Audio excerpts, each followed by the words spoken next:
Good morning.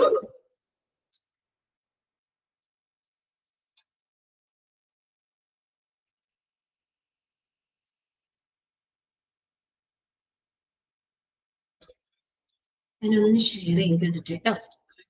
കഴിഞ്ഞ ദിവസം എടുത്തൊക്കെ വായിച്ചു നോക്കിയായിരുന്നോ നിങ്ങള്?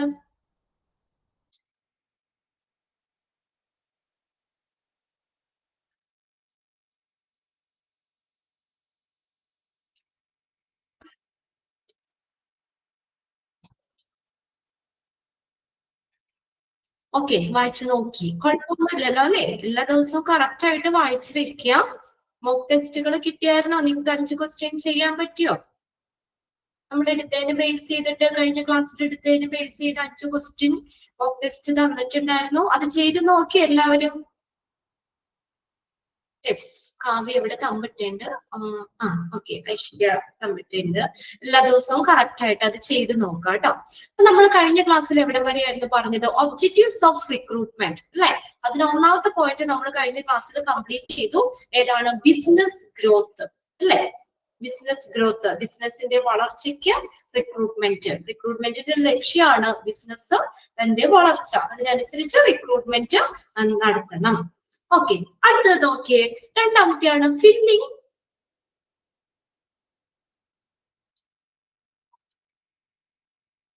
Okay, filling vacancies cost due to staff turn over.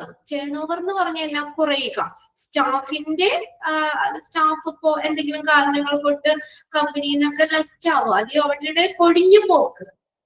അപ്പൊ അങ്ങനെ സ്റ്റാഫ് അവിടെ നിന്ന് പോകുന്നത് മൂലം ഉണ്ടാകുന്ന വേക്കൻസികൾ ഫില്ല് ചെയ്യാൻ, അതാണ് അടുത്തൊരു ലക്ഷ്യം. റിക്രൂട്ട്മെന്റിന്റെ ഒബ്ജക്റ്റീവ് എന്താണ്? Filling vacancies cost due to staff turn over. സ്റ്റാഫിന്റെ കുറവ് മൂലം ഉണ്ടാകുന്ന വേക്കൻസികൾ ഫില്ല് ചെയ്യാൻ. Every business faces staff turnover at some point of time. എല്ലാ ബിസിനസ്സും നേരിടുന്ന ഒരു പ്രശ്നമാണ് അല്ലെ? എന്താണ്? ഫേസ് ചെയ്യുന്ന ഒരു കാര്യമാണ് സ്റ്റാഫിന്റെ ടേൺ ഓവർ. അപ്പൊ അതായത് ഒരു സ്റ്റാഫ് അവിടെ നിന്നാൽ എല്ലാ കാലവും അവർ അവിടെ തന്നെ വർക്ക് ചെയ്യണമെന്നില്ല. കുറച്ച് നാൾ കഴിയുമ്പോൾ പല കാരണങ്ങൾ കൊണ്ട് അവർ ആ ജോലി വേണ്ടാന്ന് വെക്കാം, ആ ജോലിയിൽ നിന്ന് പിരിഞ്ഞു പോകാം അല്ലെ? അപ്പൊ അതെല്ലാം ഒരു ബിസിനസ്സും ഫേസ് ചെയ്യുന്ന ഒരു കാര്യമാണ് സ്റ്റാഫ് ടേൺ ഓവർ എന്ന് പറയുന്നത്. ചില സമയത്ത് at some point of time. For example, chain stores like Sainsbury's and ASDA have an ongoing recruitment process for car parking attendants, checkout staff and other staff members.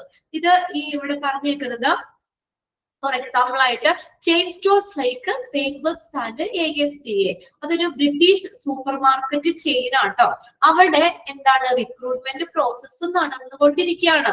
Ongoing recruitment process for എന്തിനാ?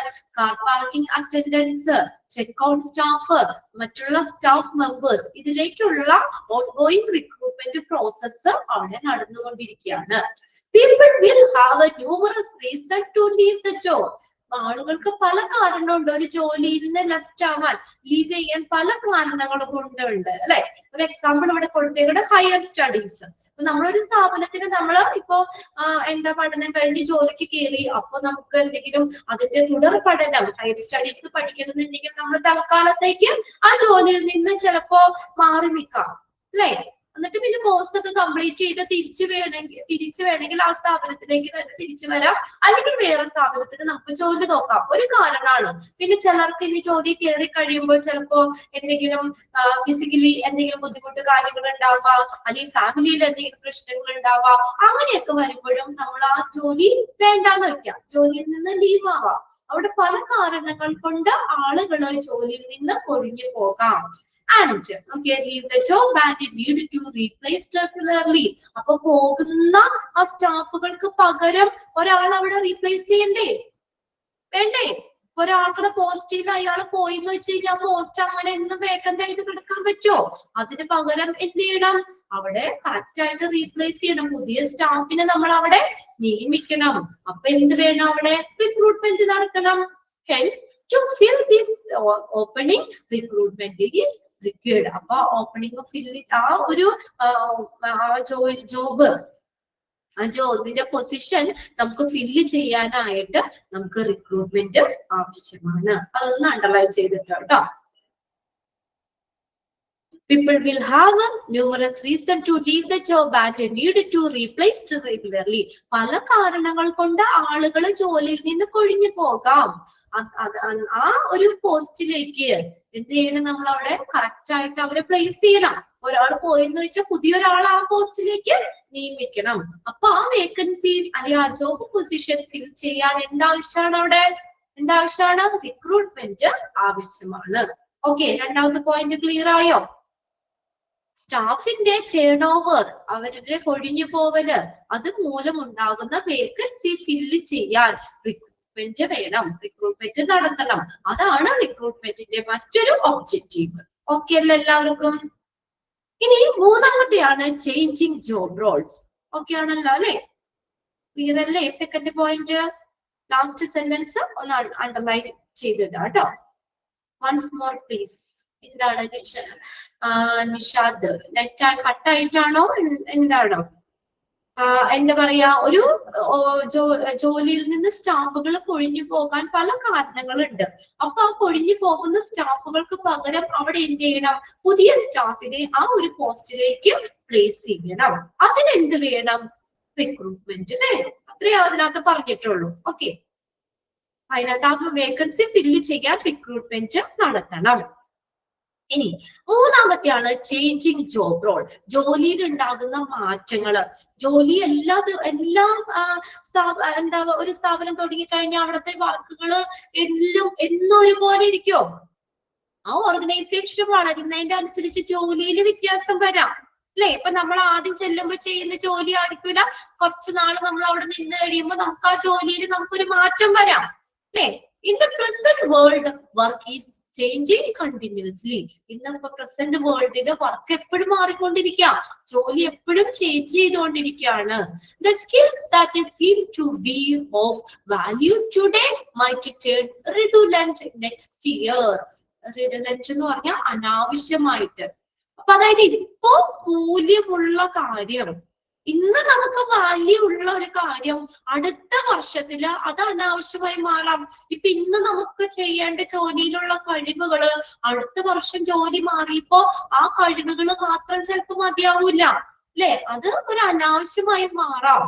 അപ്പൊ അങ്ങനെ നോക്കിയേ, and A new set of skills will be needed. അപ്പൊ പുതിയ ജോലിക്ക് പുതിയ കഴിവ് വേണ്ടേ അല്ലേ? നമ്മൾ ഇത്രയും നാൾ ചെയ്തത് മാറി, നമ്മുടെ ജോബ് മാറി, അപ്പൊ വർക്കിൽ വ്യത്യാസം വന്നു. പുതിയ വർക്ക് കിട്ടുമ്പോൾ അതിനനുസരിച്ച് നമുക്ക് എന്ത് വേണം? ന്യൂ സെറ്റ് ഓഫ് സ്കിൽസ്, പുതിയ കഴിവുകൾ നമുക്ക് വേണം. ആ ജോലി ചെയ്യാൻ പാകത്തിന് പുതിയ കഴിവുകൾ വേണം. This new opportunity will continuously emerge. അപ്പൊ ആ സ്ഥാപനത്തെ സംബന്ധിച്ച് പുതിയ പുതിയ അവസരങ്ങൾ ഇങ്ങനെ പ്രത്യക്ഷപ്പെട്ടുകൊണ്ടിരിക്കുകയാണ്. And business will keep on recruiting new employee. അപ്പൊ ആ ഒരു വർക്ക് മാറുന്നു, അപ്പൊ ആ വർക്കിലേക്ക് നമുക്ക് പുതിയ സ്കിൽഡ് ആയിട്ടുള്ള ആളുകളെ നമുക്ക് ആവശ്യമായിട്ട് വരാം. അപ്പൊ ഈ എന്താ പറഞ്ഞേക്കണം, ഇങ്ങനെ പുതിയ ഓപ്പർച്യൂണിറ്റി ആ ഒരു സ്ഥാപനത്തില് പുതിയ ഓപ്പർച്യൂണിറ്റി എമർജ് ചെയ്യുക എന്ന് വെച്ചാൽ പ്രത്യക്ഷപ്പെടുമ്പോൾ എന്ത് ചെയ്യണം? ബിസിനസ്, ആ ഓർഗനൈസേഷൻ എന്ത് ചെയ്യണം? Recruiting new employees. ആ ഒരു പുതിയ വർക്കിലേക്ക് പുതിയ എംപ്ലോയിനെ റിക്രൂട്ട് ചെയ്യണം. അപ്പൊ ഇവിടെ എന്താ പറഞ്ഞേക്കുന്നത്? ജോലിയിൽ ഉണ്ടാകുന്ന മാറ്റം, നമ്മുടെ വർക്കിൽ ഉണ്ടാകുന്ന മാറ്റം, അപ്പോഴും എന്ത് വേണം? റിക്രൂട്ട്മെന്റ് നടത്തണം. മനസ്സിലായോ? ക്ലിയർ ആവുന്നുണ്ടോ? ഓക്കെ, നമ്മുടെ വർക്കിൽ ഉണ്ടാകുന്ന മാറ്റം, ആ ജോലിയിൽ മാറ്റം വരുമ്പോ പുതിയ പോസ്റ്റിലേക്ക് ചിലപ്പോ പഴയ കഴിവുകൾ മാത്രം പോരാതെ വരാം. അപ്പൊ പുതിയ സെറ്റ് ഓഫ് സ്കിൽസ് വേണ്ടി വരാം. അപ്പോ എന്ത് ചെയ്യണം? നമ്മള് എന്ത് ചെയ്യണം? ആ ഒരു പോസ്റ്റിലേക്ക് അല്ലെ? പുതിയ പുതിയ അവസരങ്ങൾ അവിടെ വരുമ്പോൾ ആ ഒരു പോസ്റ്റിലേക്ക് പുതിയ എംപ്ലോയിനെ റിക്രൂട്ട് ചെയ്യണം. ഓക്കെ, ഇനി അടുത്തതാണ് ഇന്റേണൽ പ്രൊമോഷൻ. ഇന്റേണൽ പ്രൊമോഷൻ എന്ന് പറഞ്ഞാൽ എന്താ? ആ സ്ഥാപനത്തിന്റെ ഉള്ളില് പ്രൊമോഷൻ കൊടുക്കുക. നമുക്ക് പ്രൊമോഷനും ട്രാൻസ്ഫറും പഠിക്കാനുണ്ട് കേട്ടോ. പ്രൊമോഷൻ എന്ന് പറഞ്ഞാൽ എന്താ? പ്രൊമോഷൻ എന്താ? ലോവർ ലെവലിൽ നിന്ന് ഹയർ ലെവലിലേക്കുള്ള ഒരു മാറ്റം, അതല്ലേ പ്രൊമോഷൻ എന്ന് പറയുന്നത്. ആ ലെവല് മാറുകയാണ് നമ്മള്. ആദ്യം നമ്മൾ ഫസ്റ്റ് നമ്മൾ ചെല്ലുമ്പോ ഒരു അറ്റൻഡർ ആയിരുന്നു, അതിൽ നിന്ന് നെക്സ്റ്റ് ഉയർന്ന ഒരു പൊസിഷനിലേക്ക് മാറി, അല്ലെങ്കിൽ അസിസ്റ്റന്റ് എഞ്ചിനീയർ ആയിരുന്നു, കുറച്ചു നാൾ കഴിഞ്ഞപ്പോൾ എഞ്ചിനീയർ എന്നുള്ള ഒരു പൊസിഷൻ നമുക്ക് കിട്ടി, അല്ലെ? അപ്പൊ അതാണ് ആ ലെവല് മാറുന്നു, അതാണ് ഇതെന്ന് പറഞ്ഞ പ്രൊമോഷൻ. അപ്പൊ സാലറി കൂടൂലേ? പ്രൊമോഷൻ കിട്ടിയെന്ന് കേട്ടിട്ടില്ലേ? എന്താ? അവർക്കുടെ ജോലി കുറച്ചും കൂടി ഹയർ പൊസിഷനിലേക്ക് മാറി, അതനുസരിച്ച് അവർക്കുടെ സാലറിയിൽ വ്യത്യാസം വരും, ജോലിയിൽ മാറ്റം വരും, സാലറിയിൽ വ്യത്യാസം വരും. അപ്പൊ അങ്ങനെ സ്ഥാപനത്തിന്റെ ഉള്ളിലുള്ള, ഓർഗനൈസേഷന്റെ ഉള്ളിലുള്ള ഇന്റേണൽ പ്രൊമോഷൻ, അതിനും എന്ത് വേണം? അവിടെ റിക്രൂട്ട് ചെയ്യണ്ടേ? അപ്പൊ ഇന്റേണൽ പ്രൊമോഷൻ, ആ പോസ്റ്റിൽ നിന്ന് ആളെ പുതിയ പോസ്റ്റിലേക്ക് ഇട്ടു, അവിടെയും റിക്രൂട്ട്മെന്റ് വേണം. Organisation practices motivating their employee to go for the more challenging and high paid job within the organization. ആ സ്ഥാപനത്തിന്റെ ഉള്ളിൽ തന്നെ കുറച്ചും കൂടി ചലഞ്ചിങ് ആയിട്ടുള്ള, കുറച്ചും കൂടി സാലറി കൂടുതലുള്ള ആ ഒരു പോസ്റ്റ്, അതിലേക്ക് അപ്ലൈ ചെയ്യാൻ, അല്ലെങ്കിൽ അതിലേക്ക് അവിടുത്തെ എംപ്ലോയീസിനെ മോട്ടിവേറ്റ് ചെയ്യും കമ്പനി തന്നെ. അതിന് വേണ്ട ട്രെയിനിങ് കാര്യങ്ങളൊക്കെ അവർക്ക് കൊടുക്കും. അങ്ങനെ ആ ഒരു പോസ്റ്റിലേക്ക് ആക്കാനായിട്ട് കമ്പനി അവർക്ക് പ്രേരണ കൊടുക്കും, മോട്ടിവേഷൻ കൊടുക്കും. എങ്ങനെ? ട്രെയിനിങ് ഒക്കെ കൊടുത്തിട്ട്. അങ്ങനെ വരുമ്പോഴോ those who succeed in advancing, അപ്പൊ അതില് വിജയിക്കുന്ന ആളെ, ആ ഹൈറാർക്കിയില് വിജയിക്കുന്ന ആളെ എന്ത് ചെയ്യുന്നു? Must be replaced by the new employee. പുതിയ എംപ്ലോയി ആയിട്ട് അവിടെ റീപ്ലേസ് ചെയ്യും. ആ ഹൈറാർക്കിയിൽ വിജയിക്കുന്ന ആളെ പുതിയ എംപ്ലോയി ആയിട്ട് അവിടെ റീപ്ലേസ് ചെയ്യും. ഓക്കെ, അതൊന്ന് അണ്ടർലൈൻ ചെയ്തിട്ട് second sentence, those who succeed in advancing through the hierarchy must be replaced by the new employee. അപ്പൊ അതില് ആ കമ്പനി തന്നെ ഉണ്ടല്ലോ, ഇപ്പൊ ഒരു പോസ്റ്റ്, ഒരു പ്രൊമോഷൻ, ഒരു പോസ്റ്റ് അവിടെ ഉണ്ട്. അപ്പൊ അതില് അവിടുത്തെ എംപ്ലോയീസിന് തന്നെ മോട്ടിവേറ്റ് ചെയ്യും ആ ഒരു പോസ്റ്റിലേക്ക് കയറാൻ വേണ്ടിയിട്ട്. കുറച്ചുകൂടി ചലഞ്ചിങ് ആയിട്ടുള്ള, കൂടുതൽ സാലറി കിട്ടുന്ന ജോലിയിലേക്ക് കയറാനായിട്ട് ആ കമ്പനി തന്നെ ആ എംപ്ലോയീസിനെ മോട്ടിവേറ്റ് ചെയ്യും. അപ്പൊ അവർക്ക് വേണ്ട ട്രെയിനിങ്ങോ അല്ലെങ്കിൽ മറ്റുള്ള കാര്യങ്ങളൊക്കെ അവർക്ക് പ്രൊവൈഡ് ചെയ്തുകൊണ്ട് ആ ഹൈറാർക്കിയിൽ അവിടെ ആരാണോ ഏറ്റവും നന്നായിട്ട് പെർഫോമൻസ് ചെയ്യുന്നത് അവരെ ആ പോസ്റ്റിലേക്ക് നിയമിക്കും. Replaced by the new employee. പുതിയ എംപ്ലോയി ആയിട്ട് ആ ഒരു പുതിയ പോസ്റ്റിലേക്ക് അവർ സെലക്ട് ചെയ്തു. അതാണ് ഇന്റേണൽ പ്രൊമോഷൻ. അപ്പോൾ റിക്രൂട്ട്മെന്റിന്റെ മറ്റൊരു ഒബ്ജക്റ്റീവ് ആണ് ഇത്, ഇന്റേണൽ പ്രൊമോഷൻ. ദെൻ അടുത്ത നോക്കിയേ, ഇൻക്രീസിങ് വർക്ക് ലോഡ്. അഞ്ചാമത്തെ പോയിന്റ് എന്താണ്? Increasing work load. ഇനി വർക്ക് ലോഡ് കൂടുമ്പോൾ, ജോലിയുടെ ഭാരം കൂടുമ്പോൾ എന്ത് വേണം? റിക്രൂട്ട്മെന്റ് നടത്തണം, വേണ്ടേ? When the amount of work increases, ജോലിയുടെ ഭാരം നമ്മൾ കൂടുമ്പോൾ, ആ വർക്ക് കൂടുമ്പോൾ എന്ത് ചെയ്യണം? The business required more employee. വേണ്ടേ? കൂടുതൽ എംപ്ലോയി വേണ്ടേ? ജോലി കൂടുമ്പോഴ് കുറച്ച് ജോലി ഉള്ളെങ്കിൽ ചിലപ്പോ 4-5 പേരെ കൊണ്ട് നമുക്ക് ചെയ്യാം. പക്ഷെ വർക്ക് ലോഡ് കൂടുതലാണെങ്കിൽ അവിടെ കുറച്ചും കൂടി പുതിയ എംപ്ലോയീസിനെ നമ്മൾ റിക്രൂട്ട് ചെയ്യേണ്ടി വരൂലേ? അല്ലേ? റിക്രൂട്ട്മെന്റ് നടത്തേണ്ടി വരില്ലേ? അവിടെ 5 പേരെ കൊണ്ട് ചെയ്യാൻ പറ്റുന്ന ജോലിയല്ല, ഒരു 20 പേര് വേണം ആ വർക്ക് തീർക്കാൻ. അങ്ങനെയാണെങ്കിൽ ബാക്കി 15 പേരെ കൂടി അങ്ങോട്ടേക്ക് ഇടണം, എങ്കിലല്ല ജോലി ചെയ്യാൻ പറ്റുള്ളൂ. അതായത് വർക്ക് ലോഡ് കൂടുമ്പോൾ എന്ത് വേണം? Amount of work increases, the business will require more employees. Work കൂടുമ്പോൾ കൂടുതൽ എംപ്ലോയീസ് വേണം. And also those who are more skilled, കൂടുതൽ സ്കില്ലായിട്ടുള്ള കൂടുതൽ എംപ്ലോയീസ് വേണ്ടി വരാം. ഒന്ന് അണ്ടർലൈൻ ചെയ്തിട്ട് അത്, the amount of work increases, the business require എന്ത് വേണം? More employees. The current employee can be encouraged to develop new skills through training. ഇപ്പൊ നിലവിലുള്ള എംപ്ലോയീസിനെ എങ്ങനെ നമുക്ക് പ്രോത്സാഹിപ്പിക്കാം? എൻകറേജ് ചെയ്യാന്ന് വെച്ചാൽ പ്രോത്സാഹിപ്പിക്കുക. To develop new skills through training. എങ്ങനെ? ഇപ്പൊ നിലവിലുള്ള എംപ്ലോയീസിന് എങ്ങനെയാ? നമുക്ക് ട്രെയിനിങ് ഒക്കെ കൊടുത്തിട്ട് അവർക്ക് എന്ത് ചെയ്യാം? ആ പുതിയ കഴിവുകളൊക്കെ അവർക്ക് പ്രോത്സാഹനം കൊടുക്കാൻ പറ്റും. Which will be benefit for their career advancement. അവരുടെ കരിയറിന് പുരോഗതിക്ക് ഇതല്ലേ അത്, അല്ലേ? ഇപ്പൊ നിലവിലുള്ള എംപ്ലോയീസിനെ എന്ത് ചെയ്യുന്നു? അവരെ പുതിയ അവർക്ക് വേണ്ട അവരെ പ്രോത്സാഹിപ്പിക്കുകയാണ്. എങ്ങനെ? Through training. ട്രെയിനിങ് വഴി അവർക്ക് പുതിയ സ്കിൽസ് ഡെവലപ്പ് ചെയ്യുന്നു. അപ്പൊ അങ്ങനെ വരുമ്പോ അവരുടെ കരിയറിൽ ഒരു പുരോഗതി തന്നെയല്ലേ, അല്ലേ? ഇപ്പൊ നമ്മുടെ ടീച്ചിങ് നമ്മുടെ ടീച്ചറായിട്ട് നമ്മൾ കയറുന്നു. അത് കഴിഞ്ഞിട്ട് പുതിയ സിലബസ് കാര്യങ്ങൾ ഇതൊക്കെ വരുമ്പോൾ അവർക്ക് ഇപ്പൊ ടീച്ചർമാർക്ക് ട്രെയിനിങ് കൊടുക്കൂലേ? ആ പുതിയ കഴിവുകൾ അവർക്ക് ട്രെയിനിങ് കൊടുക്കും.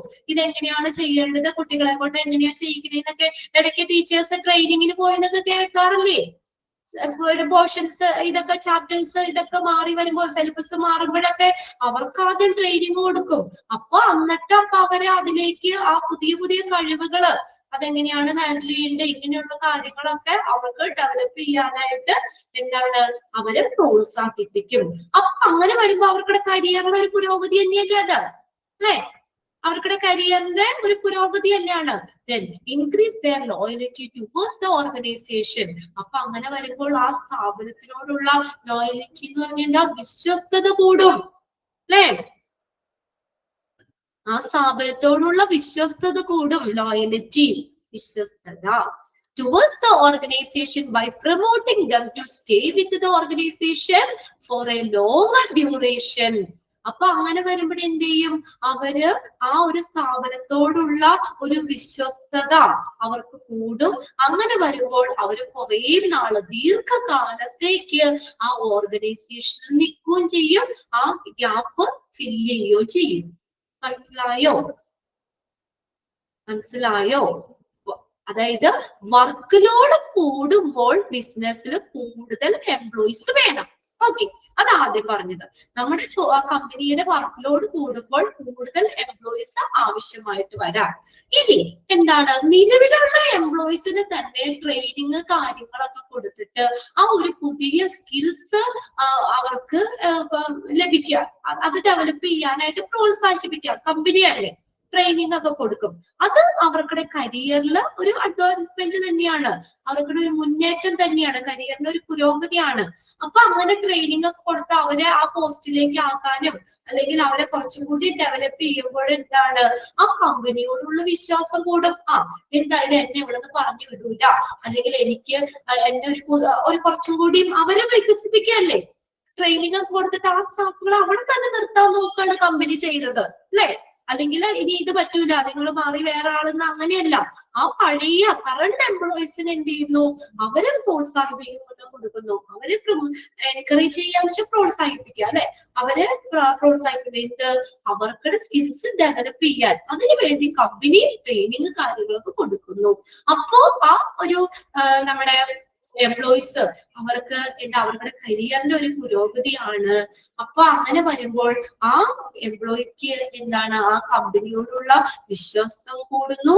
അവര് ദീർഘകാലം ആ കമ്പനിയിൽ നിൽക്കാനും ആ സ്കിൽ ഗ്യാപ്പ് ഫില്ല് ചെയ്യാനും പറ്റും. Then employer referral scheme also provide to beneficial for the employee, which where the employee can refer friends, relatives, or familiarity possessing the skill desired for the post and earned incentives. ഇനി അടുത്തതാണ് employer referral scheme. Employer referral scheme എന്ന് പറഞ്ഞാൽ നമുക്ക് ആ നിലവിലുള്ള കമ്പനിയിലുള്ള എംപ്ലോയിക്ക് തന്നെ നമ്മൾ ആരെങ്കിലും നമുക്ക് റെഫർ ചെയ്യാം. ഇപ്പൊ ഇവിടെ ഒരു ഒഴിവുണ്ടെന്ന് പറയുകയാണെങ്കിൽ ഞാൻ പറയാണ്, അതെ ഇപ്പൊ നമ്മുടെ പുതിയ HRM 9th ബാച്ചില് ശ്രുതിനെ എനിക്ക് വേണമെങ്കിൽ റെക്കമെൻഡ് ചെയ്യാം, സുനിതേനെ വേണമെങ്കിൽ റെക്കമെൻഡ് ചെയ്യാം, സ്വാതി, അതൊക്കെ എംപ്ലോയി റെഫറൽ ആണ്. കണ്ടോ? നമ്മുടെ ഫ്രണ്ട്സ് ആവാം, അല്ലെങ്കിൽ റിലേറ്റീവ്സ് ആവാം, അല്ലെങ്കിൽ നമുക്കുടെ പരിചയക്കാരാവാം. ഫെമിലിയാരിറ്റി പ്രോസസിംഗ് ദ സ്കിൽ, നമ്മുടെ പരിചയക്കാരെയൊക്കെ നമുക്ക് എന്താ ആ പോസ്റ്റിലേക്ക് നമുക്ക് റെഫർ ചെയ്യാം. അങ്ങനെ വരുമ്പോൾ നമുക്ക് എന്താണ്? ഇൻസെന്റീവ്സ്, നമുക്ക് അവരുടെ സാമ്പത്തിക പ്രോത്സാഹനങ്ങൾ നേടാം. മനസ്സിലായോ? Employee referral scheme provide beneficial for the എംപ്ലോയിക്ക് ബെനിഫിഷ്യൽ, എനിക്ക് ബെനിഫിഷ്യലാ. ചിലപ്പോ അങ്ങനെ ഞാൻ റെക്കമെൻഡ് ചെയ്തിട്ട് അല്ലെങ്കിൽ ഞാൻ പറഞ്ഞിട്ട് അവിടെ ഒരു സ്റ്റാഫിനെ കൊണ്ടുവരുവാണെങ്കിൽ ചിലപ്പോ അതിന്റെ ഒരു ചെറിയ ഇൻസെന്റീവ്സ് എനിക്ക് കിട്ടും.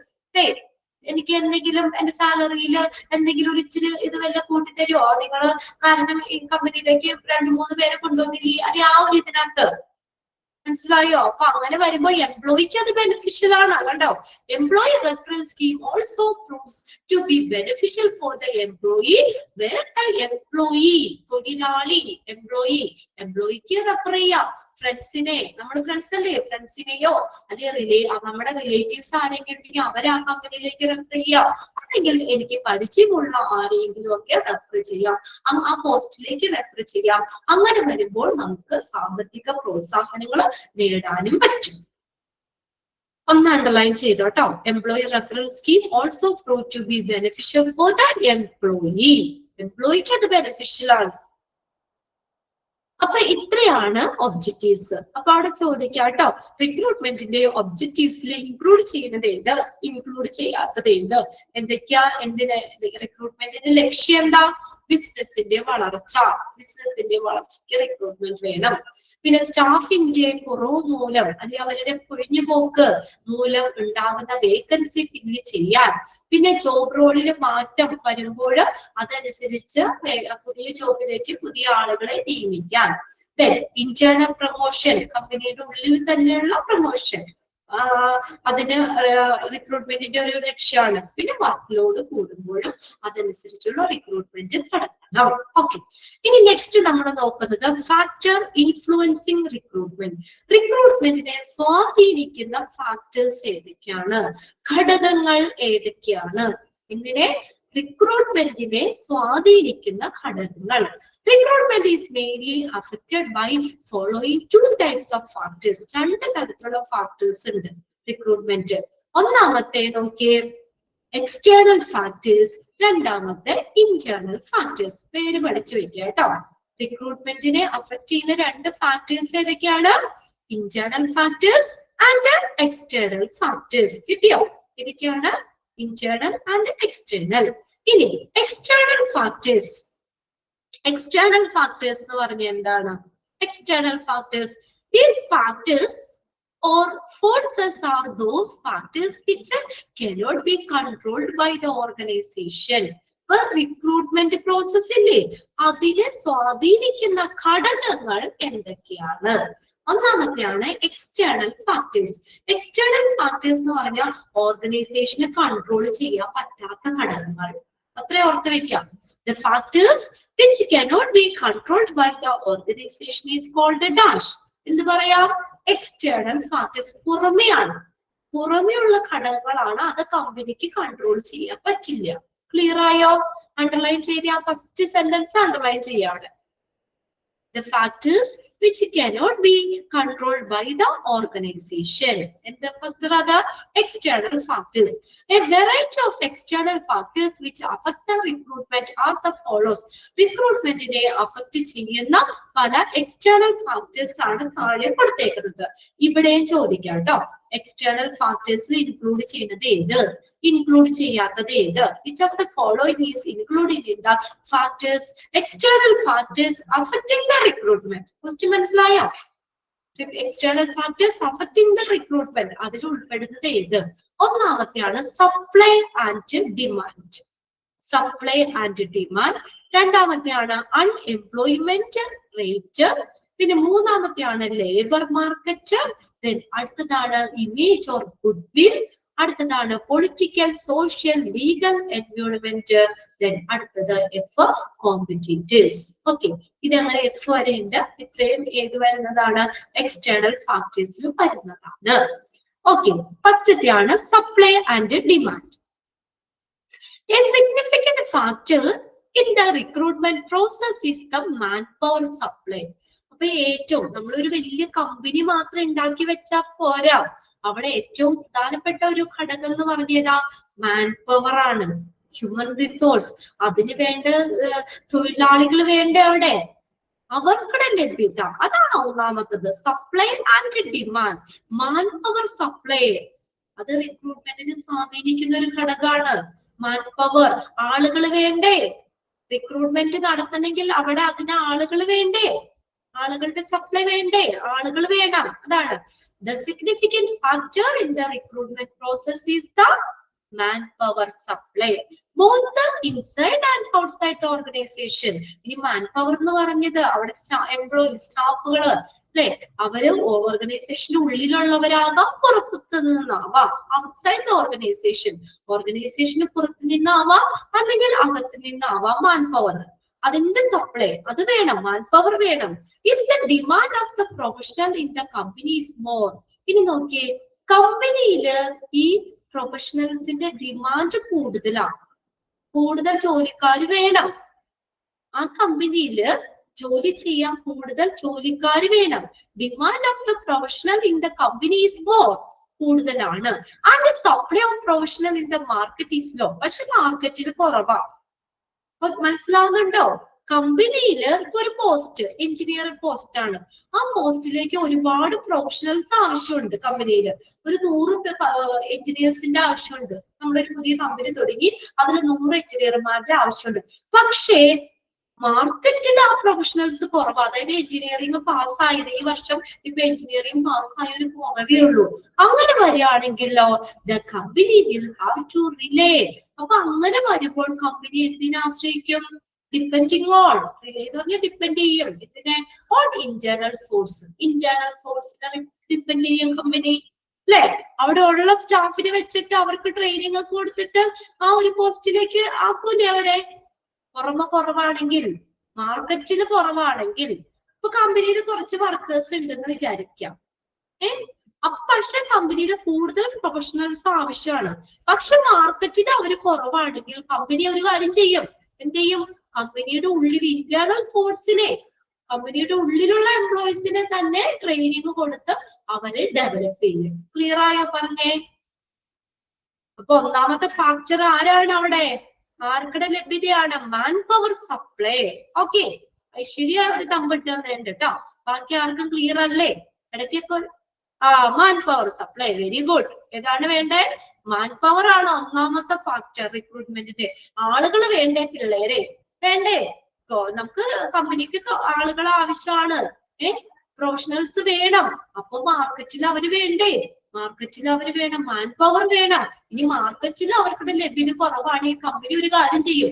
കമ്പനിയുടെ നിലവിലുള്ള ആളുകളെ തന്നെ ട്രെയിനിങ് കൊടുത്ത് അവരെ ആ പോസ്റ്റിലേക്ക് ആക്കാൻ പാകത്തിന് അവര് ഡെവലപ്പ് ചെയ്യും. ഓക്കെ, ഒന്നാമത്തെ സെന്റൻസ് ഒന്ന് അണ്ടർലൈൻ ചെയ്തിട്ടോ കേട്ടോ. A significant factor in the recruitment process is the manpower supply, both the inside and the outside. അടുത്ത രണ്ടാമത്തെ സെന്റൻസും അണ്ടർലൈൻ ചെയ്തിട്ടോ. Demand of the professional in the company more, supply of the professional in the market low ആണെങ്കിൽ company എന്തിനെ depend ചെയ്യും? Internal സോഴ്സസിന് depend ചെയ്യും. അതും അണ്ടർലൈൻ ചെയ്തിട്ടാ. ഇനി അടുത്തത് നോക്കിയ രണ്ടാമത്തെ കാര്യം അൺഎംപ്ലോയ്മെന്റ് റേറ്റ്. അൺഎംപ്ലോയ്മെന്റ്, തൊഴിലില്ലായ്മ നിരക്ക്. തൊഴിലില്ലായ്മ നിരക്ക് അതും അടുത്തൊരു ഫാക്ടർ ആണ് കേട്ടോ. Growth of the economy is another factor that affect the availability of applicants. Applicants-ന്റെ ലഭ്യത, growth of the economy, സാമ്പത്തിക വ്യവസ്ഥയുടെ വളർച്ച, അത് അടുത്തൊരു ഫാക്ടർ ആണ്.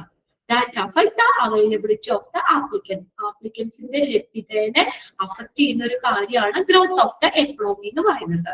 അതായത് നോക്കിയേ, lack of job in the company, കമ്പനിയിൽ ജോലി കുറവാ.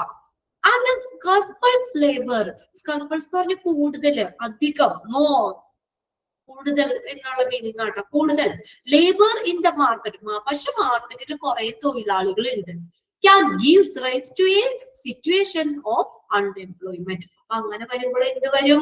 എന്ത് സിറ്റുവേഷനിലേക്ക് വരും? അൺഎംപ്ലോയ്മെന്റ്, തൊഴിലില്ലായ്മ നിരക്ക് വരൂലേ? ഇപ്പൊ നിങ്ങൾ ഇത് പഠിച്ചിട്ട് ആ കമ്പനികള് അല്ലെങ്കിൽ ഇങ്ങനെയുള്ള ഒരു പോസ്റ്റിലേക്ക് ആളെ എടുക്കണമെങ്കിൽ നമ്മൾ പഠിച്ചത് വെറുതെ ആവും, നമ്മൾ വെറുതെ ഇരിക്കേണ്ടി വരും. അവിടെ തൊഴിലില്ലായ്മ വരൂലേ? ഇപ്പൊ നമ്മൾ ഓരോ വർഷവും B.Ed കഴിഞ്ഞ് കുറെ കുട്ടികൾ ഇറങ്ങുന്നുണ്ട്.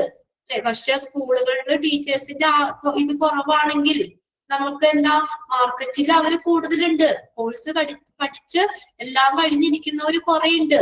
പക്ഷെ അതിനനുസരിച്ച് നമുക്കത് ആ ഒരു സ്കൂളിലേക്ക് അവരെ ആവശ്യമില്ലെങ്കിൽ എന്ത് വരും? അൺഎംപ്ലോയ്മെന്റ്, തൊഴിലില്ലായ്മ വരൂലേ? പഠിച്ചവരൊക്കെ വെറുതെ ഇരിക്കുക, തൊഴിലില്ലായ്മ വരും. അതൊന്ന് അണ്ടർലൈൻ ചെയ്തു കേട്ടോ.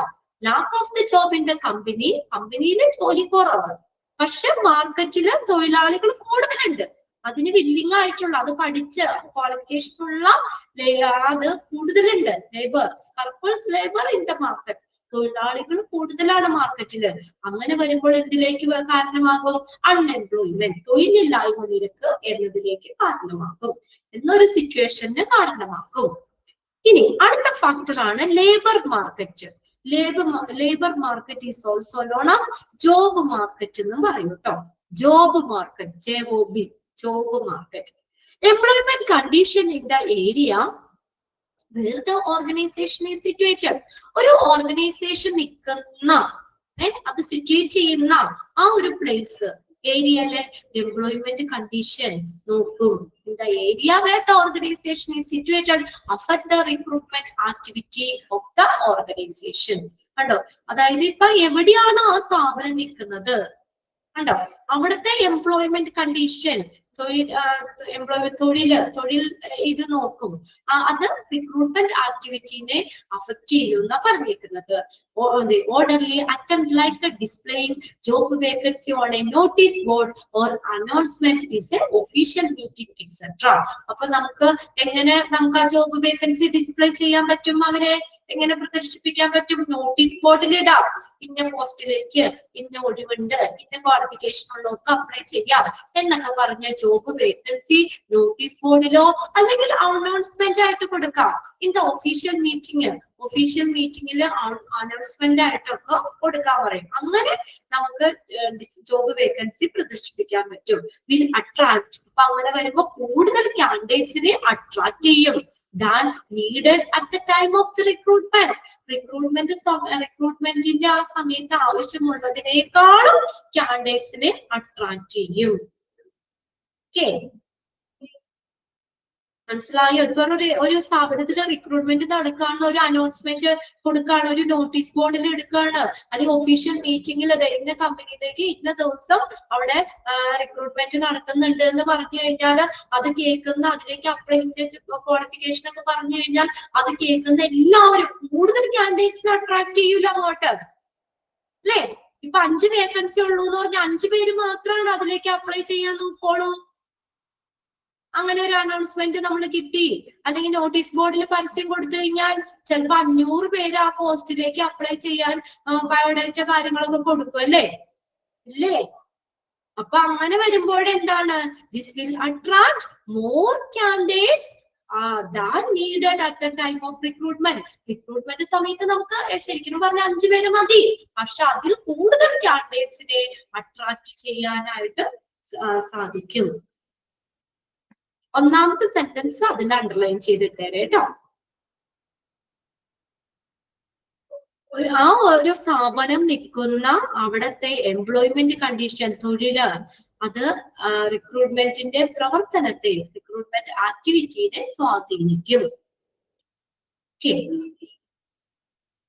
അപ്പൊ ഇങ്ങനെയുള്ള നോട്ടീസ് ബോർഡില്, ഒഫീഷ്യൽ മീറ്റിംഗിലുള്ള അനൗൺസ്മെന്റിലൊക്കെ കമ്പനിക്ക് റിക്രൂട്ട്മെന്റ് സമയത്ത് ആവശ്യമുള്ളതിനേക്കാളും എംപ്ലോയീസിനെ അട്രാക്ട് ചെയ്യും. ഇനി അടുത്തതാണ് ഇമേജ് ഓഫ് ഗുഡ്വിൽ. ഇമേജ് അല്ലെങ്കിൽ ഗുഡ്വിൽ, സത്കീർത്തി, സത്പേര്, കമ്പനിയുടെ ഒരു ഇമേജ്.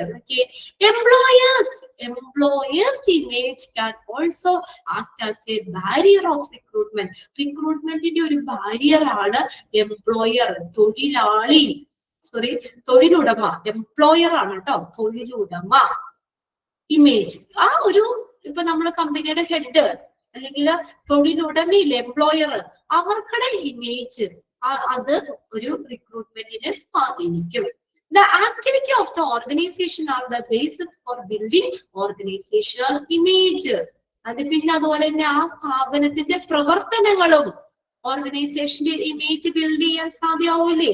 നമ്മൾ പറയാറില്ലേ, അല്ലെ? ചില സ്ഥലത്ത് നമ്മളിപ്പോ ഒരു ഹോസ്പിറ്റലില് അല്ലെങ്കിൽ നമ്മൾ എവിടെയെങ്കിലും ചെന്ന് നല്ല നല്ല പ്രവർത്തനങ്ങളാണെങ്കിൽ എന്താ, ആ കമ്പനിയുടെ ഇമേജ് കൂടൂലേ? എല്ലാ സ്റ്റാഫുകളും നല്ല ആക്റ്റീവായിട്ട് വർക്ക് ചെയ്യുക, പടപെടാന്ന് പറഞ്ഞിട്ട് ഓരോ കാര്യങ്ങൾ ചെയ്യുകയാണെങ്കിൽ ആ ഓർഗനൈസേഷന്റെ ഇമേജ് കൂടൂലേ? അല്ലേ? ഇമേജ് കൂടൂലേ? കൂടും. Okay. It will become easier to attract and retain employee for the organization. അപ്പൊ ആ കമ്പനിയുടെ ഇമേജ് നല്ല കമ്പനിയാണെന്നുള്ളൊരു ഇമേജ് വന്നു കഴിഞ്ഞാൽ എന്താണ്, കൂടുതൽ എംപ്ലോയീസിനെ അങ്ങോട്ടേക്ക് ഈസി ആയിട്ട് ആകർഷിക്കാനും അവരെ നിലനിർത്താനും സാധിക്കും. ശരിയല്ലേ? നമുക്ക് തോന്നാറില്ലേ, ആ ഒരു കമ്പനിയിൽ ജോബ് കിട്ടിയാൽ കൊള്ളായിരുന്നു. എന്തുകൊണ്ടാ? ആ കമ്പനിക്ക് നല്ല ഇമേജ് ഉണ്ട്, കമ്പനിക്ക് നല്ല ആക്ടിവിറ്റീസ് ആണ്, അല്ലെ? നല്ല പ്രവർത്തനങ്ങളാണ് അവിടെ. അപ്പൊ അതുകൊണ്ട് കമ്പനിയുടെ ഇമേജ് കൂടും. ഈ കമ്പനിയുടെ ഇമേജ് കൂടുമ്പോൾ എന്ത് പറ്റും? കൂടുതൽ എംപ്ലോയീസ് അങ്ങോട്ടേക്ക് ആകർഷിക്കാനും അവിടെ ജോലി കിട്ടിയാൽ കൊള്ളാമെന്ന് നമുക്കൊരു തോന്നല് വരും, അല്ലെ? കൂടുതൽ എംപ്ലോയീസിനെ ഈസി ആയിട്ട് അവിടേക്ക് അട്രാക്ട് ചെയ്യാനും അവരെ റീറ്റെയിൻ ചെയ്യാനും നിലനിർത്താനും സാധിക്കും.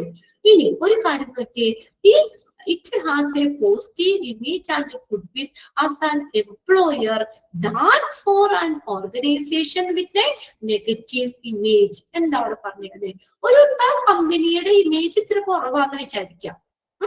നെഗറ്റീവ് ഇമേജ് ഉള്ള ഒരു ഓർഗനൈസേഷനേക്കാളും ഒരു പോസിറ്റീവ് ഇമേജ് ഗുഡ്വിൽ ഉള്ള എംപ്ലോയർ ആണെങ്കിൽ അല്ലെ എന്ത് ഈസി ആയിട്ട് അട്രാക്ട് ചെയ്യാൻ പറ്റും. ഉണ്ടോ? ഈസി ആയിട്ട് അട്രാക്ട് ചെയ്യാൻ പറ്റും. ഒന്ന് ശ്രദ്ധിച്ചേ. ഇപ്പൊ കമ്പനി ഇത്ര മോശമാണ്, കമ്പനിക്ക് ഒരു നെഗറ്റീവ് ഇമേജ് അല്ലെങ്കിൽ അത്ര വലിയ ഇതില്ല എന്ന് വിചാരിക്കാം. പക്ഷേ അവിടത്തെ എംപ്ലോയർ നല്ല പക്ക, നമ്മൾ പറയില്ലേ കിട്ടുകയെന്ന് പറയില്ലേ, അല്ലെ? നല്ല സൂപ്പർ ആണെങ്കില് കൂടുതൽ എംപ്ലോയീസിനെ അങ്ങോട്ടേക്ക് അട്രാക്ട് ചെയ്യൂലേ? അതാണ് നമ്മൾ പറഞ്ഞത്, എംപ്ലോയറിന്റെ ഇമേജ് ഒരു റിക്രൂട്ട്മെന്റിന്റെ ബാരിയർ ആണെന്ന് പറയുന്നത്, തടസ്സമാണെന്ന്.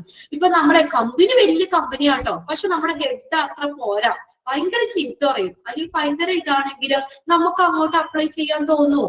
ഒന്ന് പറഞ്ഞേ, നിങ്ങളൊന്ന് പറഞ്ഞേ, നിങ്ങൾക്ക് തോന്നുമോ?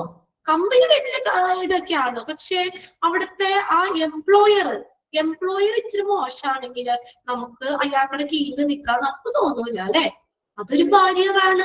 കണ്ടോ? എംപ്ലോയറിന്റെ ഇമേജ് റിക്രൂട്ട്മെന്റിനുള്ള ബാരിയറാണ്. ഇത് തിരിച്ച് ചിന്തിച്ചേ, നിങ്ങൾ അവിടെ എംപ്ലോയർ നല്ല പക്കയാണ്, നമ്മുടെ കൂടെ എല്ലാ കാര്യത്തിനും നിൽക്കുന്നതാണ്, നമ്മൾ നല്ല സപ്പോർട്ടീവ് ആണ്, നമ്മുടെ ഒപ്പം നിൽക്കുന്ന എംപ്ലോയർ ആണ് നമുക്കുള്ളത്. നല്ല നമ്മൾ പറയില്ലേ, നല്ല നല്ല ഡീസന്റ്, അല്ലെങ്കിൽ നമ്മളെ എല്ലാ തരത്തിലും ഹെൽപ്പ് ചെയ്യുന്നതാണ്, നമ്മളെ ഒപ്പം നിർത്തിക്കൊണ്ട് പോണ എംപ്ലോയറാണ്. പക്ഷെ കമ്പനി ഇച്ചിരി ഡള്ളാണ്, അല്ലെങ്കിൽ നെഗറ്റീവ് ഇമേജ് ആണ്, എന്നാലും നമുക്ക് അവിടെ നിൽക്കാൻ തോന്നൂലേ?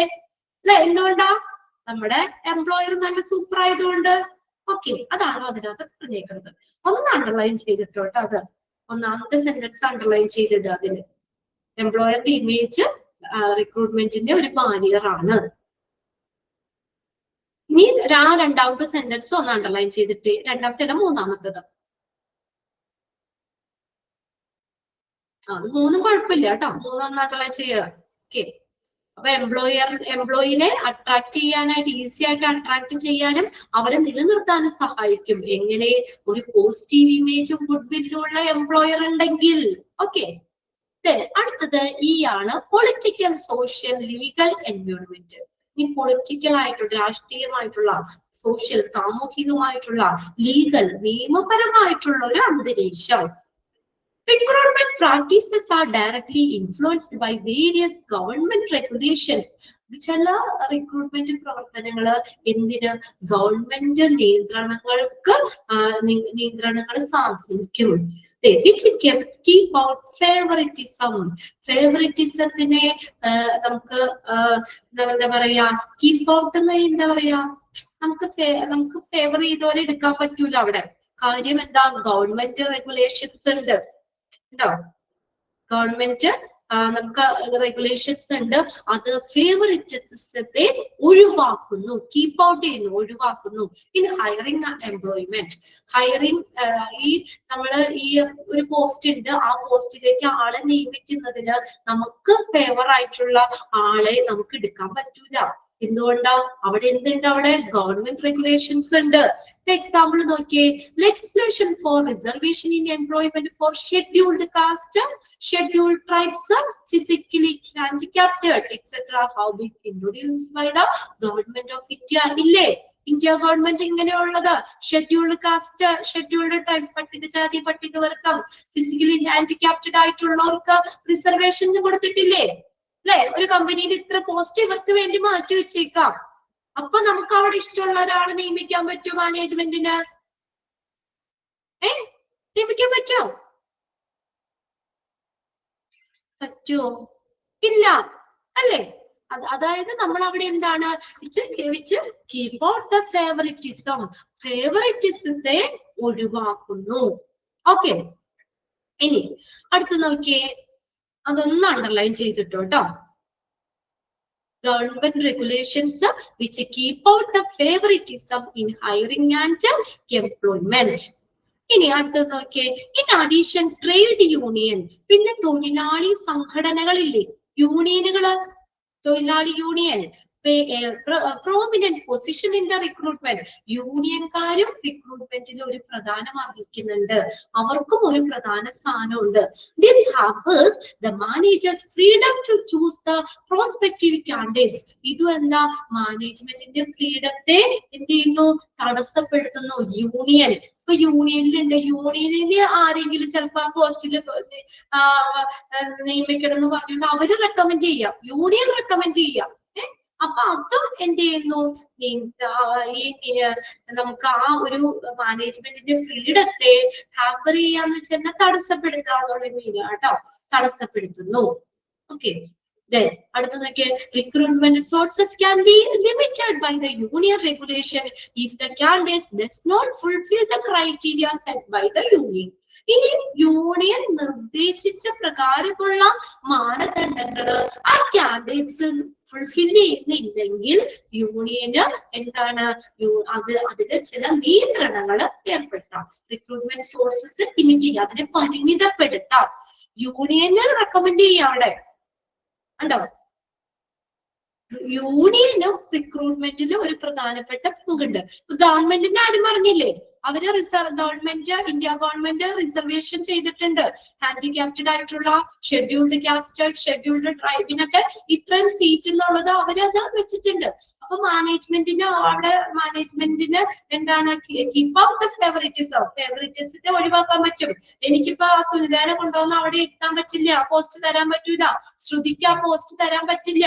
എന്താ, അവിടെ നമ്മൾ 3 പോസ്റ്റ് ഇന്നതിന് മാറ്റി വെച്ചേക്കാം. അപ്പൊ എന്റെ ഇഷ്ടമുള്ളവരെയോ എന്റെ ഫ്രണ്ട്സിനെയോ റിലേറ്റീവ്സിനെയോ അവിടെ എടുക്കാൻ പറ്റൂല. അവിടെ എന്തുണ്ട്, ഒരു ഗവൺമെന്റ് നിയന്ത്രണങ്ങളുണ്ട്.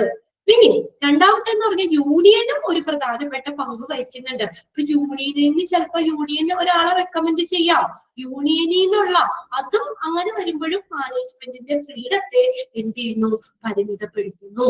ഇനി റിക്രൂട്ട്മെന്റ് സോഴ്സസ് ലിമിറ്റ് ചെയ്യുന്നു by the union regulation if the candidate does not fulfil the criteria set by the union. യൂണിയന്റെ നിയന്ത്രണങ്ങൾ പ്രകാരം റിക്രൂട്ട്മെന്റ് സോഴ്സസ് പരിമിതപ്പെടുത്താം. എങ്ങനെ, യൂണിയൻ നിശ്ചയിച്ചിട്ടുള്ള മാനദണ്ഡങ്ങള് കാൻഡിഡേറ്റ്സ് ഫുൾഫിൽ ചെയ്യില്ലെങ്കിൽ യൂണിയന് റിക്രൂട്ട്മെന്റ് സോഴ്സ് പരിമിതപ്പെടുത്താം. ഓക്കെ,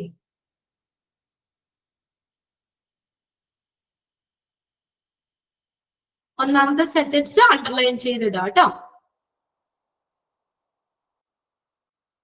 റിക്രൂട്ട്മെന്റിലെ യൂണിയനും ഒരു പ്രധാനപ്പെട്ട പങ്കുണ്ട്. ഇനി അടുത്ത് നോക്കിയേ, കോമ്പറ്റേറ്റേഴ്സ് ആണ് കേട്ടോ. Competitors, the recruitment function is also influenced by the recruitment policies of the competitors. Competitors എന്ന് പറഞ്ഞാൽ മറ്റ് സ്ഥാപനങ്ങളാണ് കേട്ടോ, മറ്റ് ഓർഗനൈസേഷൻ ആണ്. ഇപ്പൊ ഞാൻ ഒരു സ്ഥാപനം തുടങ്ങി, ഞാനിപ്പോ ഒരു കമ്പനി തുടങ്ങി, അവിടെ സൗമ്യം വേറൊരു കമ്പനി തുടങ്ങി. അപ്പൊ എന്റെ കോമ്പറ്റേറ്റർ ആരാ? സൗമ്യല്ലേ, ആ കമ്പനിയാണ്. അല്ലെങ്കിൽ കാവ്യ വേറൊരു കമ്പനി സെയിം ഇൻസ്റ്റിറ്റ്യൂഷൻ തുടങ്ങി, എന്റെ കോമ്പറ്റേറ്റർ ആരാ? നിങ്ങൾ എന്റെ കോമ്പറ്റേറ്റർ ആയിട്ട് നിൽക്കുകയല്ലേ. അതാണ് recruitment function is also influenced by the recruitment policy of the competitors. അപ്പൊ റിക്രൂട്ട്മെന്റ് ഫംഗ്ഷൻസിനെ എന്ത് ചെയ്യുന്നു, സ്വാധീനിക്കുന്നു കോമ്പറ്റേറ്ററിന്റെ പോളിസി. അപ്പൊ നിങ്ങളുടെ കമ്പനിയിൽ എന്തൊക്കെ നയങ്ങളാ കൊണ്ടുവന്നേക്കണേ, അത് ഞാൻ ഫോളോ ചെയ്താലേ നമുക്ക് ഒരുമിച്ച് നിൽക്കാൻ പറ്റുള്ളൂ. അല്ലേ? Generally, the organization change their recruitment policy to the match up with the competitor policy മായിട്ട് match ചെയ്താൽ മാത്രമേ നമുക്ക് അവിടെ നിൽക്കാൻ പറ്റുള്ളൂ. So that they can compete in the market. എങ്കിലാണ് ആ മാർക്കറ്റിൽ അവർക്ക് മത്സരിക്കാൻ പറ്റുള്ളൂ. നമ്മൾ രണ്ടുപേരും ഒരേ ദിവസം ഒരു സ്ഥാപനം തുടങ്ങി, ഞാൻ എന്റെ കമ്പനിയിൽ കുറച്ച് ഇങ്ങനെയുള്ള പോളിസി നിയമങ്ങൾ കൊണ്ടുവന്നു, അപ്പൊ അങ്ങനത്തെ ഇത് അത് നിങ്ങളും അവിടെ ഫോളോ ചെയ്യണ്ടേ അല്ലെ? അല്ലെങ്കിൽ അവിടെ ഒരു മത്സരം വരും അതിന്റെ ഇടയില്. അപ്പൊ നമ്മള് ഒരു കട്ടക്ക് നിൽക്കണമെങ്കിൽ അത് നിങ്ങളും അതവിടെ ഫോളോ ചെയ്യണം. അതേ പറഞ്ഞേക്കുന്നത്. ഒന്ന് അണ്ടർലൈൻ ചെയ്തോട്ടോ ആ sentence. Recruitment function is also influenced by the recruitment policy of the competitors. Competitors-ന്റെ recruitment policy സ്വാധീനിക്കുന്നു. റിക്രൂട്ട്മെന്റ് പ്രവർത്തനങ്ങളെ സ്വാധീനിക്കും. Competitors എന്ന് പറഞ്ഞാൽ മറ്റു ഓർഗനൈസേഷനുകളാണ്. ക്ലിയർ ആയോ അത്? ഇനി എന്താ? Generally the organisation change the recruitment policy change ചെയ്യണം. എന്തുമായിട്ട്? To match up with the competitors policy. കോമ്പറ്റേറ്ററിന്റെ പോളിസി ആയിട്ട് മാച്ച് ചെയ്യുന്ന രീതിയിൽ ചേഞ്ച് ചെയ്യണം. ഇപ്പൊ കാവ്യ അവിടെ കുറച്ച് നയങ്ങൾ കൊണ്ടുവന്നാൽ ഞാൻ കോമ്പറ്റേറ്റർ ആയിട്ട് നിൽക്കല്ലേ? അപ്പൊ ഞാനും എന്ത് ചെയ്യണം? കാവ്യ കൊണ്ടുവന്നതുപോലെ എന്റെ കമ്പനിയിലും കൊണ്ടുവരണം. എന്റെ ആ പഴയ പോളിസികൾ മാറ്റം വരുത്തണം, അതിനൊരു ചേഞ്ച് വരുത്തണം. സോ ദാറ്റ് അങ്ങനെ വരുമ്പോൾ they can compete in the market. ആ മാർക്കറ്റില് മത്സരിക്കാൻ പറ്റും. അല്ലെങ്കിൽ നമുക്ക് അവിടെ നിൽക്കണമെങ്കിൽ നിലനിൽപ്പ് ഉണ്ടെങ്കിൽ അങ്ങനെ ഒരു മാറ്റം വരുത്തിയാൽ മാത്രമാണ്. അപ്പൊ ഇത്രയാണ് അവിടെ എക്സ്റ്റേണൽ ഫാക്ടേഴ്സിൽ വരുന്നത്. ഓക്കെ, ഏതൊക്കെയാന്ന് നോക്കിയേ. എന്തൊക്കെയായിരുന്നു എക്സ്റ്റേണൽ ഫാക്ടേഴ്സിൽ? Supply and demand, unemployment rate, labor market, image or goodwill, political, social, legal environment, competitors. ഇതെല്ലാം റിക്രൂട്ട്മെന്റിനെ സ്വാധീനിക്കുന്ന എക്സ്റ്റേണൽ ഫാക്ടേഴ്സ് ആണ്. ഇനി അടുത്തതാണ് internal factors. Internal factors, the fact of internal factors എന്ന് പറഞ്ഞാൽ എന്താ? ഓർഗനൈസേഷന് തന്നെ നിയന്ത്രിക്കാൻ പറ്റുന്ന ഘടകങ്ങൾ. The factors that can be regulated by the organization itself. ഓർഗനൈസേഷന് തന്നെ നിയന്ത്രിക്കാൻ പറ്റുന്ന ഘടകങ്ങളെയാണ് ഇതെന്ന് പറയുന്നത് ഇന്റേണൽ ഫാക്ടേഴ്സ്. അണ്ടർലൈൻ ചെയ്തേ, അത് ചോദിക്കാറുണ്ട് കേട്ടോ. The factors that can be regulated by the organization is called a dash.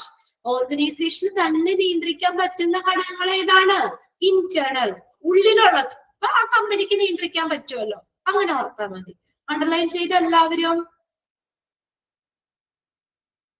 Underline ചെയ്തോ? Okay, yes. ഇനി നോക്കിയേ, there are various internal factors in the organization. ഇവിടെ കുറെ ഇന്റേണൽ ഫാക്ടേഴ്സ് ഉണ്ട്. There are various internal factors in the organization which influence the recruitment program. ഒരു recruitment പ്രോഗ്രാമിനെ സ്വാധീനിക്കുന്ന പല ഇന്റേണൽ ഫാക്ടേഴ്സ് ഉണ്ട്. എന്തൊക്കെയാണ്? ഒന്നാമത്തെയാണ് ഹ്യൂമൻ റിസോഴ്സ് പ്ലാനിങ്. എന്താണ്? Human resource planning. Human resource planning. How many employees are to be recruited? എത്ര എംപ്ലോയീസിനെ recruit ചെയ്യണം? And required qualification, അവർക്ക് ആവശ്യമായിട്ടുള്ള ക്വാളിഫിക്കേഷൻ, ഇതെല്ലാം how B determine with the help of effective human resource planning. ഇതെല്ലാം എങ്ങനെയാ നിർണ്ണയിക്കുന്നത്? എന്താ? ഒരു നല്ല ഫലപ്രദമായിട്ടുള്ള ഹ്യൂമൻ റിസോഴ്സ് പ്ലാനിങ്ങിന്റെ സഹായത്തോടു കൂടിയാണ് നമ്മൾ പ്ലാൻ ചെയ്യണ്ടേ, അല്ലേ? അത് ഇന്റേണൽ ഫാക്ടേഴ്സ് ആണ്. ഈ റിക്രൂട്ട്മെന്റിനെ സ്വാധീനിക്കുന്ന ഇന്റേണൽ ഫാക്ടേഴ്സ് ആണ് ഒന്നാമത്തെ human resource planning.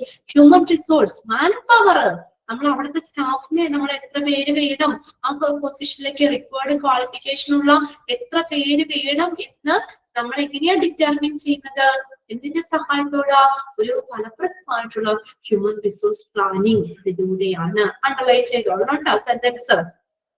How many employees are to be recruited and the required qualification how to be determined with the help of dash. എന്തിന്റെ സഹായത്തോടുകൂടിയാണ് നമ്മൾ നിർണ്ണയിക്കുന്നത്? ഡിറ്റർമിൻ ചെയ്യാന്ന് വെച്ചാൽ നിർണ്ണയിക്കുക. എന്തിന്റെ സഹായത്തോടു കൂടി? ഒരു ഫലപ്രദമായിട്ടുള്ള ഹ്യൂമൻ റിസോഴ്സ് പ്ലാനിങ്ങിന്റെ സഹായത്തോടു കൂടി. രണ്ടാമത്തെയാണ് റിക്രൂട്ട്മെന്റ് പോളിസി, റിക്രൂട്ട്മെന്റ് നയങ്ങൾ. The aim of recruitment are stated in the recruitment policy of the organization. Recruitment in the aim, എന്തിനാ പറഞ്ഞേക്കണേ?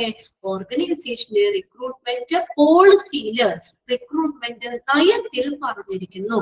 ഓരോ സ്ഥാപനത്തിനും റിക്രൂട്ട്മെന്റ് നയങ്ങളുണ്ട്, പോളിസികളുണ്ട്. അതില് റിക്രൂട്ട്മെന്റിന്റെ എയിം എന്താണെന്നുള്ളത് പറഞ്ഞിട്ടുണ്ട്. അണ്ടർലൈൻ ചെയ്തോട്ടെ അത്. The aim of recruitment are stated in the dash of the organization. Organization എന്തിലാ പറഞ്ഞേക്കണേ?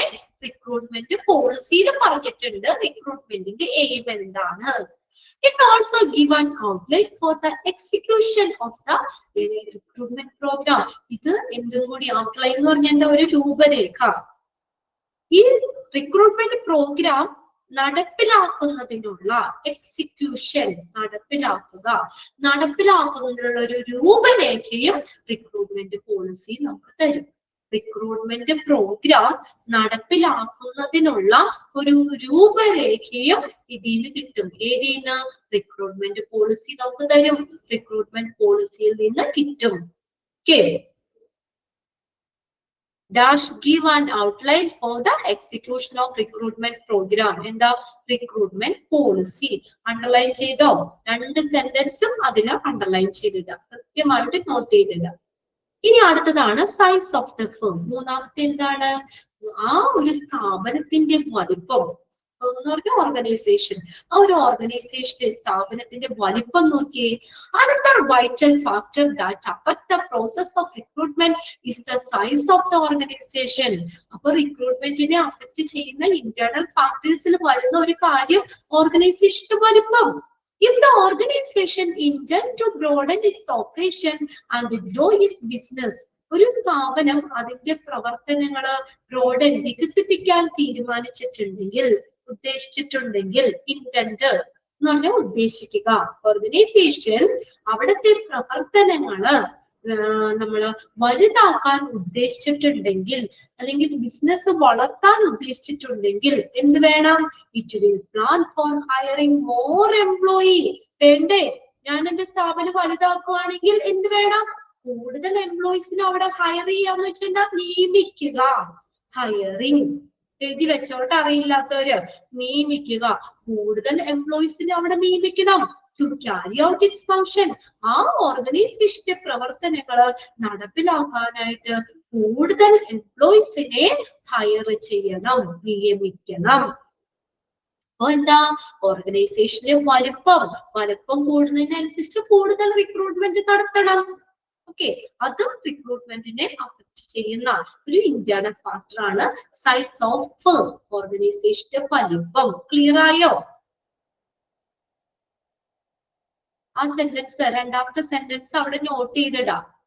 If the organization intend എന്ന് പറഞ്ഞാൽ ഉദ്ദേശിക്കുക, to broaden its operation, അവിടുത്തെ പ്രവർത്തനങ്ങള് വലുതാക്കാൻ അല്ലെങ്കിൽ ബിസിനസ് വളർത്താൻ ഉദ്ദേശിക്കുന്നുണ്ടെങ്കിൽ എന്ത് ചെയ്യണം നമ്മള്? ഇറ്റ് വിൽ പ്ലാൻ, ഓർഗനൈസേഷൻ ആസൂത്രണം ചെയ്യണം. എന്ത്? ഹയറിംഗ് മോർ എംപ്ലോയീസ്, കൂടുതൽ എംപ്ലോയീസിനെ നിയമിക്കണം എന്ന് ആസൂത്രണം ചെയ്യണം. To carry out its function, ആ സ്ഥാപനത്തിന്റെ പ്രവർത്തനങ്ങള് നടപ്പിലാക്കാനായിട്ട് കൂടുതൽ എംപ്ലോയീസിനെ ഹയർ ചെയ്യണം. ഹയറിംഗ് എന്ന് പറഞ്ഞാൽ എന്താ? നിയമിക്കണം. അപ്പൊ ഓർഗനൈസേഷന്റെ വലിപ്പം റിക്രൂട്ട്മെന്റിന്റെ പ്രോഗ്രാമിനെ സ്വാധീനിക്കും. ഇനി അടുത്ത നോക്കിയേ, കോസ്റ്റ്. കോസ്റ്റ് ആണ് അടുത്ത ഒരു ഘടകമാണ് കേട്ടോ. ഫാക്ടർ ആണ് കോസ്റ്റ്. ഇന്റേണൽ ഫാക്ടർ ആണ് കോസ്റ്റ് എന്ന് പറയുന്നത്. റിക്രൂട്ട്മെന്റിനെ സ്വാധീനിക്കുന്ന ഒരു ഇന്റേണൽ ഫാക്ടർ ആണ് കോസ്റ്റ്. കോസ്റ്റ് നോക്കി എങ്ങനെയാ? Recruitment expenses are borne by the employer. Underline ചെയ്തിട്ട് റിക്രൂട്ട്മെന്റ് ചെലവ് ആരാ നിർവഹിക്കേണ്ടത്? ആരാണ്? എംപ്ലോയർ ആണ്. അത് ചോദിച്ചിട്ടുണ്ട് കേട്ടോ, പ്രീവിയസ് ക്വസ്റ്റ്യൻ പേപ്പറിലും ചോദിച്ചിട്ടുണ്ട്. ആരാണ് അവിടെ റിക്രൂട്ട്മെന്റിന്റെ എക്സ്പെൻസ് വഹിക്കേണ്ട വ്യക്തി? ആരാ?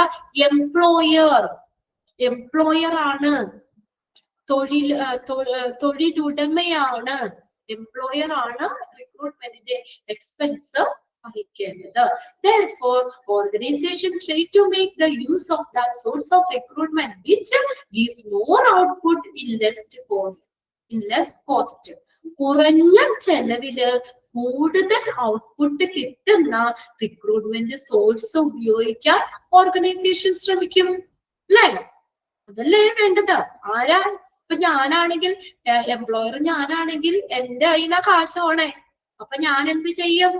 കുറച്ച് ചെലവ്, ലെസ് കോസ്റ്റില് കൂടുതൽ ഔട്ട്പുട്ട് കിട്ടുന്ന റിക്രൂട്ട്മെന്റ് സോഴ്സ് ഉപയോഗിക്കാൻ ഞാൻ പരിശ്രമിക്കും അല്ലെ.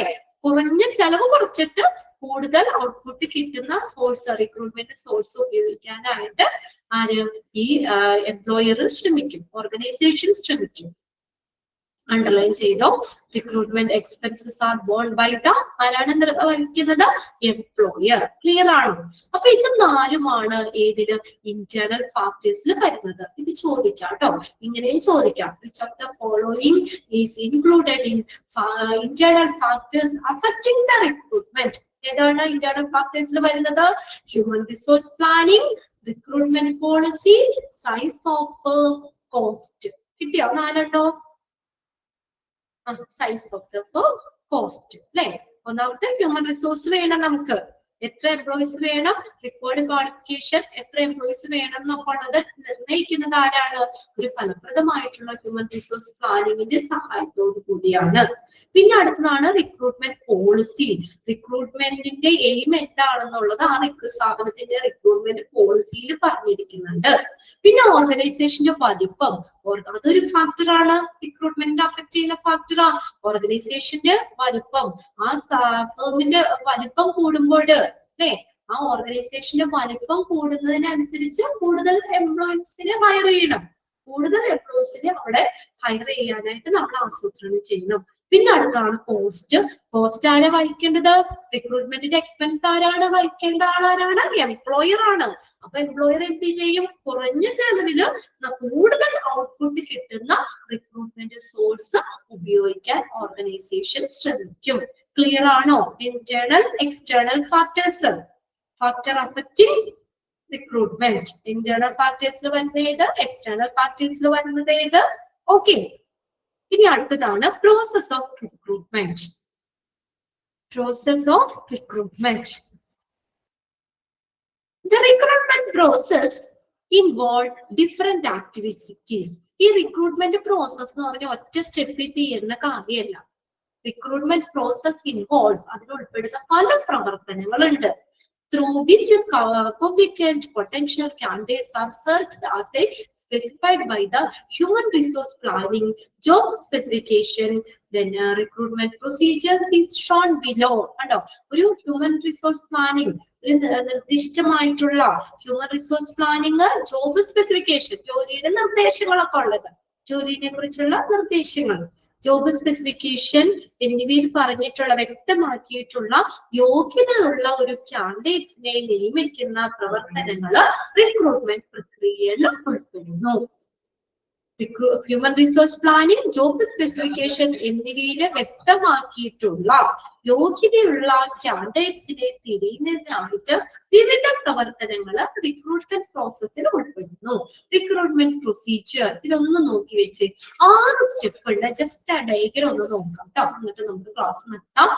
പ്രോസസ് ഓഫ് റിക്രൂട്ട്മെന്റ് ആണ്. റിക്രൂട്ട്മെന്റ് പ്രോസസ്സ് എത്രയുണ്ട്? 6 സ്റ്റെപ്പായിട്ട് ഒറ്റയടിക്ക് തീരേണ്ട കാര്യമല്ല റിക്രൂട്ട്മെന്റ് പ്രോസസ്സ്. അതിന് 6 സ്റ്റെപ്പ് ഉണ്ട്. ഒന്നാമത്തെയാണ് റിക്രൂട്ട്മെന്റ് പ്ലാനിങ്. രണ്ടാമത്തെയാണ് identifying recruitment sources, recruitment source തിരിച്ചറിയുക. ദെൻ അടുത്തത് മൂന്നാമത്തെ കോണ്ടാക്ടിങ് സോഴ്സസ്. ദെൻ അടുത്തതാണ് ആപ്ലിക്കേഷൻ പൂൾ. ദെൻ അടുത്തതാണ് സെലക്ഷൻ പ്രോസസ്. ദെൻ ആറാമത്തെയാണ് ഇവാലുവേഷൻ ആൻഡ് കൺട്രോൾ. കണ്ടോ, അതെല്ലാത്തിലും വരുന്നതാണ് കേട്ടോ. എല്ലാത്തിനും റിക്രൂട്ട്മെന്റ് പ്ലാനിങ്ങിൽ ഇവാലുവേഷൻ നടത്തും, ഇവാലുവേഷൻ ആൻഡ് കൺട്രോൾ. ഓരോന്നിനും ഇവാലുവേഷൻ ആൻഡ് കൺട്രോൾ ചെയ്യും. അതുകൊണ്ടാണ് എല്ലാത്തിനും കൂടി കോമൺ ആയിട്ട് ഇവാലുവേഷൻ ആൻഡ് കൺട്രോൾ എന്ന് കൊടുത്തേക്കണേ. കണ്ടോ, ഇങ്ങനെ 6 സ്റ്റെപ്പാണ് റിക്രൂട്ട്മെന്റ് പ്രോസസ്. അടുത്ത ദിവസത്തേക്ക് ആ സ്റ്റെപ്പുകൾ മാത്രം ഒന്ന് വായിച്ചു വെച്ചില്ലേ കേട്ടോ. ബാക്കിത്തെ നമുക്ക് ഡീറ്റെയിൽ അടുത്ത ക്ലാസ്സിൽ പഠിക്കാം, ഓരോന്നും എന്താവുന്നത്. Recruitment planning, identifying recruitment sources, contacting sources, application pool, selection process, evaluation and control. അങ്ങനെ റിക്രൂട്ട്മെന്റ് പ്രോസസ്സിനെ 6 സ്റ്റെപ്പുകളായിട്ടാണ് തിരിച്ചേക്കുന്നത്. ഓക്കെ അല്ലേ? ഇന്നെടുത്ത അത്രയും ആ ടേബിള് വരെയാട്ടോ നമ്മൾ പറഞ്ഞു വെച്ചത്. ബാക്കിത്തെ അടുത്ത ക്ലാസ്സിലേക്ക് നോക്കാം. ഇന്നെടുത്തത് ഇന്ന് തന്നെ വായിച്ചു വെക്കണം. എന്തെങ്കിലും സംശയം ഉണ്ടോ നിങ്ങൾക്ക്? ഓക്കെ അല്ലേ? ഓരോന്ന് എടുക്കുമ്പോൾ നിങ്ങൾ അത് മനസ്സിലാക്കി പോണില്ലേ?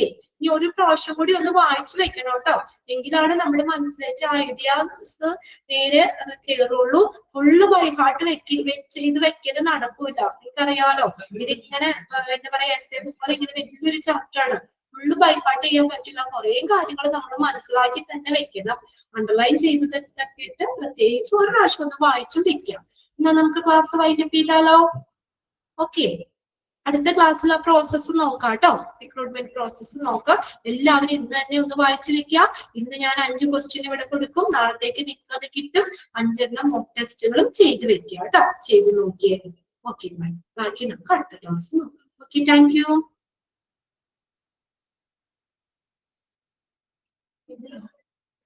ലൈവ് ക്ലാസ് കിട്ടുന്നില്ലേ? എന്താണ് നിങ്ങൾക്ക് ഇവിടുത്തെ ഇന്നിപ്പോ കഴിഞ്ഞ ക്ലാസ്സിന്റെ റെക്കോർഡ് നിങ്ങൾക്ക് ഇട്ട് തരുമല്ലോ. ഗൂഗിൾ ക്ലാസ് റൂമിൽ നിങ്ങൾക്ക് കിട്ടുമല്ലോ. എന്തെങ്കിലും ഇതുണ്ടെങ്കിൽ നിങ്ങൾ അവരെ ഒന്ന് കോൺടാക്ട് ചെയ്യണം കേട്ടോ. എന്തെങ്കിലും സംശയങ്ങളോ കാര്യങ്ങളോ ക്ലാസ് കിട്ടിയില്ലെങ്കിലോ എന്തെങ്കിലുമൊക്കെ ആണെങ്കിൽ ഒന്ന് കോൺടാക്ട് ചെയ്തേ. ഓക്കെ.